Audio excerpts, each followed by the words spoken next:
नमस्कार, NDTV India पर आपका स्वागत है। मैं हूं अदिति राजपूत। तनाव और दबाव लोगों के जीवन में एक बहुत बड़ी समस्या बनकर खड़े हो गए और कई बार तनाव से बचने के लिए खुदकुशी जैसा गलत फैसला तक लोग ले लेते हैं। देश के अलग अलग हिस्सों से खुदकुशी के जो मामले सामने आ रहे हैं वो केवल मेट्रो और बड़े शहरों तक सीमित नहीं है। छोटे शहरों में भी ऐसे मामले लगातार बढ़े हैं। पिछले 2 दिनों में खुदकुशी के 3 मामले काफ़ी कुछ सोचने को मजबूर कर रहे हैं। पहला मामला जो है वो प्रयागराज जिले का है। यहाँ के स्वरूप रानी नेहरू अस्पताल में एक जूनियर रेजिडेंट डॉक्टर का संदिग्ध हालत में शव बरामद हुआ। शव कार में मिला और पुलिस के मुताबिक शुरुआती जांच में ये खुदकुशी का मामला लग रहा है और अभी फिलहाल पूरा अमला जो है वो जांच में जुटा हुआ है।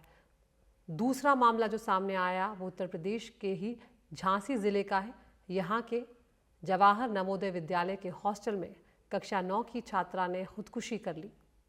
उसका शव सीढ़ियों की रेलिंग से दुपट्टे से लटकता हुआ मिला है।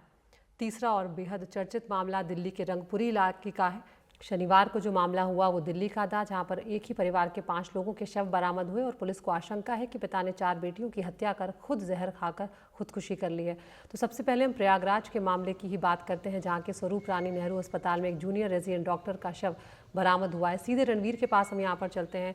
रणवीर, अब तक की जांच में क्या कुछ सामने आया है? क्योंकि ये कहीं ना कहीं परेशान करने वाली बात है, क्योंकि हम जानते हैं कि दबाव है हमारे अस्पतालों में, हमारे डॉक्टरों पर।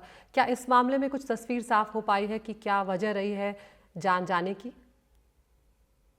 देखिए, अभी फिलहाल वजह साफ नहीं है क्योंकि एक सस्पिशियस चीज वहां मिली जो कि इंजेक्शन था। अब वो इंजेक्शन डॉक्टर ने खुद लगाया या किसी और ने उनको लगाया, ये जांच का विषय है। प्राइमा फेसाई जो पुलिस मान रही है वो ये सुसाइड है। और स्वरूप रानी अस्पताल जो कि एक सरकारी अस्पताल है, बड़ा अस्पताल है, वहां काम करने वाले ये डॉक्टर कल रात में जो पार्किंग एरिया था वहां अपनी गाड़ी में गए और गाड़ी में थोड़ी देर बाद वो वैसे ही पड़े हुए थे और उनके साथ के एक डॉक्टर जब वहां पर आए, उन्होंने देखा कि वो गाड़ी में बैठे हुए दिखाई दे रहे हैं। बात करने की कोशिश की, कुछ सस्पेंस हुआ तो पुलिस को सूचना दी गई और जब पुलिस ने आकर के जांच की तो वो बैठे नहीं थे बल्कि उनका शव पड़ा हुआ था। इसके बाद पुलिस ने पंचनामा कराया, पोस्टमार्टम के लिए बॉडी भेजी और जब कार की जांच हुई तो उसमें एक इंजेक्शन निकला था।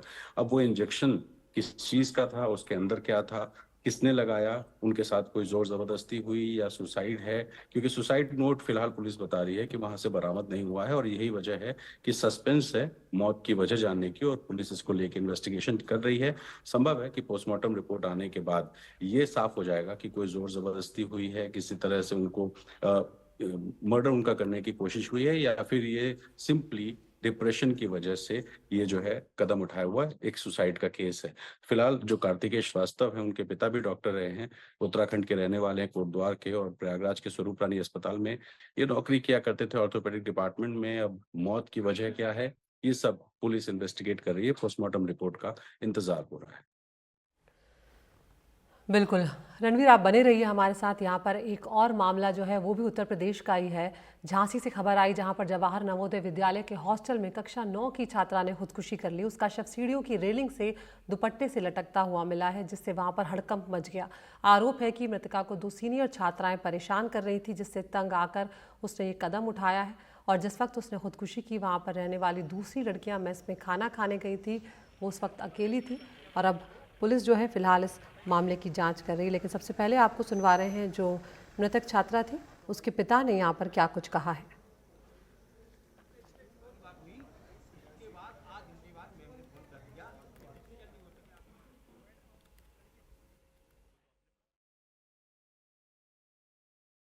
दो बच्ची थी। उसने सर बुखार चढ़ता था उन्हें या तबीयत खराब हो या वैसे ही बहाने से उनसे मेरी बच्ची से कहा कि जाइए खाना लाइए। तो खाना के लिए बच्ची गई तो थोड़ी बहुत कम ले आई वो। तो जान पर दी कि इतना कम क्यों लाई और ज़्यादा क्यों नहीं ले आई, जा दूसरा जा। तो हमारी बच्ची बोली, बहन जी आप खा लो, हम अभी हाल जा रहे हैं तो और भी ले आए तो आप लोग अफर जाएंगे। बस इतना कह के और फिर दूसरा नहीं पहुंचाया उनने और बच्ची रोने लगी। उसने और ज़्यादा डांटा, 2 बच्चियों ने। और उनका नाम, एक का खुशबू नाम था, एक का प्रियंका। कौन सी क्लास की है? जो सर मुझे नहीं पता, वो मैडम बता सकती हैं। आपकी बच्ची के साथ पढ़ती थी ये लड़कियां? नहीं, बस ये सीनियर थी। वे सीनियर थी। हम अपनी बच्ची 9 में पढ़ती थी, जूनियर। रणवीर हमारे साथ यहाँ पर जुड़े हुए हैं। रणवीर, हमने बच्ची के पिता को यहाँ पर सुना, वो उस तरह से बता रहे हैं, अगर बच्ची ने कुछ बातें जो साझा की थी कि किस तरह से जो सीनियर छात्राएं हैं वो परेशान कर रही थी, क्योंकि उम्र बहुत कम थी, 9वीं में वो सिर्फ पढ़ रही थी और इतना बड़ा अगर वो कदम उठा रही है तो वो बहुत ज़्यादा तनाव और दबाव में थी, ये बात साफ पता लग रही है। क्या कुछ कार्रवाई यहाँ पर की जा रही है कि कम से कम आगे इस तरह की घटनाएं हॉस्टल में ना घटें? देखिए, दुर्भाग्यपूर्ण मामला है। 9वीं क्लास की एक बच्ची जो कि अभी बोर्ड का परीक्षा नहीं दी है और वो अपने सीनियर्स पर परेशान करने का आरोप लगा रही है। स्कूलों में बच्चों में सीनियर बनाम जूनियर कई बार होता है, विवाद होता है, ये कोई नई बात नहीं है। लेकिन इस लेवल का दबाव कि एक नवोदय विद्यालय जैसे संस्थान में जहाँ पे एडमिशन पाना मुश्किल होता है, उस स्कूल में पढ़ने वाली बच्ची अपने सीनियर्स के दबाव में सुसाइड कर लेती है। फांसी लगा करके स्कूल की रेलिंग से वो लटक जाती है और मेस में उस वक्त, जब मेस में सारे बच्चे खाना खाने गए हुए थे और उस वक्त वो बच्ची फांसी लगा रही थी। तो एक जो नाम परिजनों ने लिया है कुसुम और प्रियंका का, ये दोनों सीनियर्स हैं और सीनियर्स को बुला करके पूछताछ हो रहा है। जो अनुष्का पटेल है जिसकी मौत हुई है, जिसने आत्महत्या की है, उसके भी साथ की जो लड़कियां और टीचर्स हैं उनसे पूछताछ हो रही है। और फिलहाल पुलिस ये सर्टेन करना चाहती है कि जो आरोप परिजनों ने लगाया है वो पूरी तरीके से सही है या इसके पीछे वजह कुछ और है। तो फिलहाल जो बॉडी है उसकी पोस्टमार्टम कराई जा रही है और साथ ही पूछताछ की भी प्रक्रिया पुलिस ने शुरू की है, जिसमें टीचर्स भी होंगी, अनुष्का पटेल की क्लासमेट्स भी होंगी और जो 2 आरोपी लड़कियां हैं जो सीनियर्स हैं उनको भी पूछताछ करके पुलिस ये कोशिश कर रही है पता करने की। हालांकि ये पूरा मामला नाबालिगों का है और स्कूल चूंकि एक प्रतिष्ठित स्कूल है, सरकारी स्कूल है, नवोदय विद्यालय, ऐसे में उन दोनों जो बच्चियां हैं उनकी पूछताछ करने के बाद पुलिस आगे की जो कार्रवाई है वो करेगी। लेकिन निश्चित तौर पे कहीं ना कहीं इस दौर में जहां पढ़ाई का डिप्रेशन है और उस पढ़ाई के डिप्रेशन के बीच में अगर सीनियर्स की इस तरह की परेशानी आती है, हालांकि रैगिंग पूरी तरीके से मना है, लेकिन बावजूद उसके स्कूल में अगर परेशानी होती है तो ये देखना होगा कि क्या टीचर्स और प्रिंसिपल्स को इसकी जानकारी थी और अगर थी तो कोई कार्रवाई हुई या नहीं हुई, और अगर नहीं थी तो क्या स्कूल के बच्चों में इस तरह का जो तनाव है ये सिर्फ एक नवोदय विद्यालय तक सीमित नहीं होगा, प्रदेश के और देश के तमाम स्कूलों में हो सकता है। इसके लिए कुछ ना कुछ कार्रवाई सरकार को भी करनी अब आवश्यक हो जाएगी। जी बिल्कुल रणवीर, यहाँ पर हम ये भी समझना चाहेंगे, क्योंकि हमने कोटा में देखा इस तरह के मामले जब बहुत ज़्यादा आए तो वहाँ पर काउंसलिंग की जो व्यवस्था है उसे बढ़ाया जा रहा है, क्योंकि ये भी नवोदय विद्यालय का जो है हॉस्टल का मामला यहाँ पर सामने आया है। बच्चे अपने परिवार से दूर रहते हैं, ऊपर से पढ़ाई का दबाव होता है तो वो ज़्यादा प्रेशराइज फील करते हैं। तो क्या ऐसे में यहाँ पर कोई काउंसलर या बच्चों को थोड़ा सा मानसिक तौर पर सहायता करने के लिए कोई उपलब्ध है नवोदय विद्यालय के हॉस्टल में?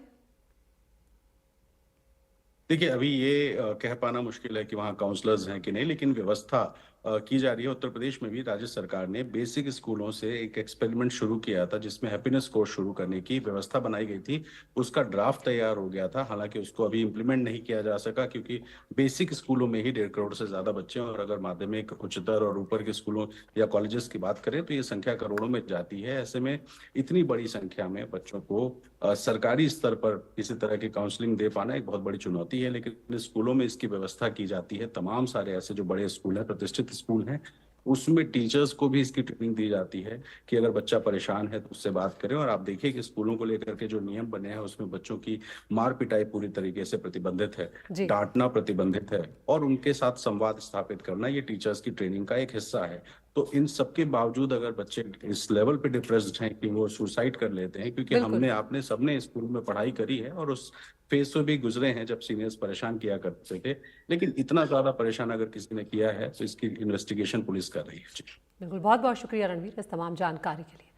तो अब हम एक और मामले की यहाँ पर बात कर रहे हैं। दिल्ली के रंगपुरी इलाके के एक घर से एक ही परिवार के 5 लोगों के शव बरामद हुए, जिसने पूरे शहर में एक तरह से हड़कंप मचा दिया। पुलिस को यहाँ पर आशंका है कि पिता ने 4 बेटियों की हत्या कर खुद जहर खाकर खुदकुशी कर ली है।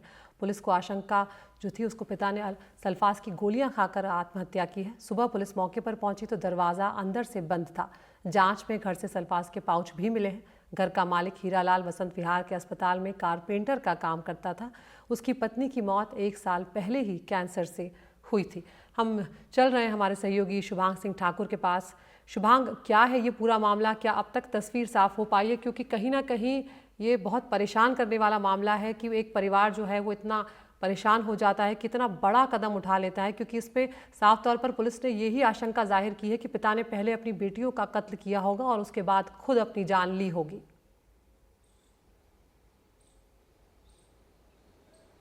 जी बिल्कुल अदिति, पुलिस ने यही आशंका जताई है। फिलहाल अगर हम इस मामले की बात करते हैं तो बहुत ही दिल दहलाने वाला ये घटना थी, क्योंकि सुबह के समय जब घर के बाहर से बदबू आने लग गई तो आसपास के जो पड़ोसी थे उन लोगों को थोड़ा शक हुआ। सभी ने दरवाजे पर नॉक किया लेकिन किसी ने गेट नहीं खोला। ऐसे में पुलिस को 10 बजे के बाद सुबह शुक्रवार को कॉल किया गया। जब पुलिस मौके पर पहुंची, अंदर से गेट बंद था, इसलिए दमकल विभाग को भी बुलाया गया। धक्का दे के दरवाजे को खोला गया तो अंदर देखा कि 2 कमरे हैं और दोनों कमरों में कुल मिलाकर के 5 शव थे, जिनमें से एक शव एक आदमी का था, पुरुष का था, जिनका नाम हीरा लाल है, और बाकी की उनकी 4 बेटियां थी। तमाम जो उनकी बेटियां हैं, सभी बेटियां, उनकी उम्र 20 से 26 साल बताई गई है। इसमें जो आसपास के पड़ोसी थे उनका ये कहना था कि पिछले साल इनकी पत्नी का निधन हो गया क्योंकि उन्हें कैंसर था। उसके बाद से सभी बेटियों की जो जिम्मेदारी थी वो हीरालाल पर आ गई थी, और हीरालाल पेशे से कारपेंटर का काम करते, जैसा कि आपने बताया, अस्पताल में। और पुलिस ने यह भी बताया कि जनवरी के महीने से वो अस्पताल नहीं जा रहे थे। हालांकि इसमें दूसरा मामला ये भी था कि उनकी जो बेटियां थी वो दिव्यांग थी।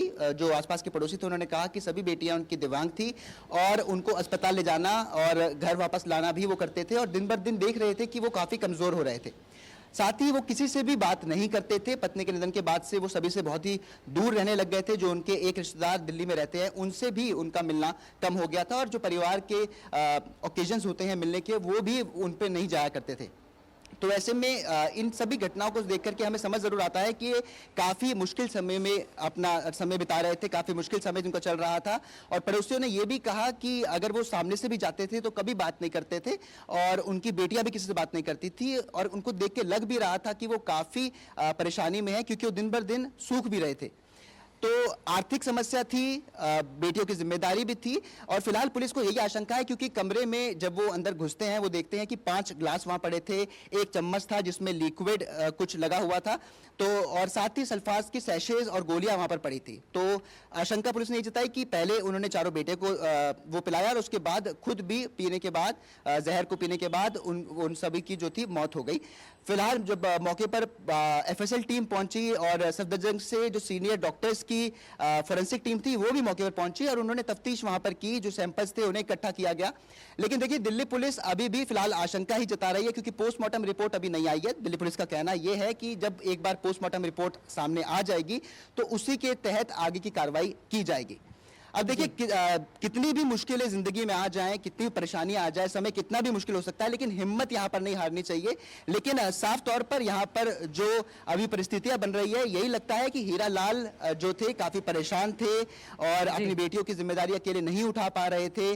बीवी के जाने का दुख उनको पहले से था, जिसके चलते उन्होंने सुसाइड यहां पर, यानी कि आत्महत्या की होगी। जी शुक्रिया शुभांग इस तमाम जानकारी के लिए। तो जिस तरह से आसपास के लोग यहाँ पर बता रहे हैं कि बेटियाँ जो थी वो दिव्यांग थी, और कहीं ना कहीं हीरालाल जो थे वो लगातार अवसाद में थे, डिप्रेशन में थे, जिसके चलते उन्होंने ये कदम उठाया है। लेकिन फिलहाल पोस्टमार्टम रिपोर्ट का अभी भी इंतजार है।